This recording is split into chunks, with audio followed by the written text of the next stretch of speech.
বাংলাদেশ জাতীয়তাবাদী ছাত্রদল এবং শাহজালাল বিজ্ঞান প্রযুক্তি বিশ্ববিদ্যালয়ের শিক্ষার্থীদের সমন্বয়ে আমরা একটা ইনক্লুসিভ প্যানেল গঠন করতে সক্ষম হয়েছি, যা শিক্ষার্থীদের প্রতিনিধি নিশ্চিত করবে বলে আমরা দৃঢ়ভাবে বিশ্বাস করি।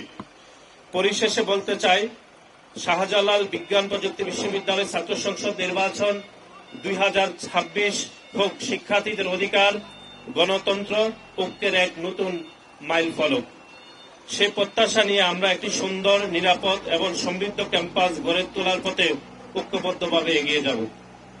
এবং বাংলাদেশ জাতীয়তাবাদী ছাত্রদল মনে করে যে দেশের বিভিন্ন ছাত্র সংসদ নির্বাচনে ব্যাপক অনিয়ম, ষড়যন্ত্র, অব্যবস্থাপনার পরেও বাংলাদেশের সাধারণ শিক্ষার্থীদের অধিকার আদায়ে, বিশেষ করে শাহজালাল বিজ্ঞান প্রযুক্তি বিশ্ববিদ্যালয়ের শিক্ষার্থীদের অধিকার আদায়ের জন্য ছাত্র সংসদ নির্বাচনে অংশগ্রহণে বাংলাদেশ জাতীয়তাবাদী ছাত্রদল বদ্ধপরিকর।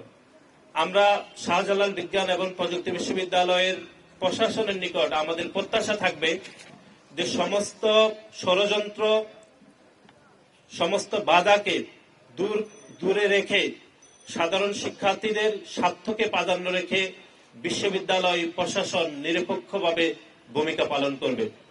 যদি বিশ্ববিদ্যালয় প্রশাসন নিরপেক্ষ ভূমিকা পালন করতে ব্যর্থ হয়, তাহলে বাংলাদেশ জাতীয়তাবাদী ছাত্রদল সহ আমাদের যে ঐক্যবদ্ধ প্যানেল, যেটি আমরা নাম দিয়েছি সম্মিলিত সাস্টিয়ান ঐক্য, সেই প্যানেল সাধারণ শিক্ষার্থীদেরকে সাথে নিয়ে আমরা যে কোনো সিদ্ধান্তে পৌঁছতে বাধ্য থাকব।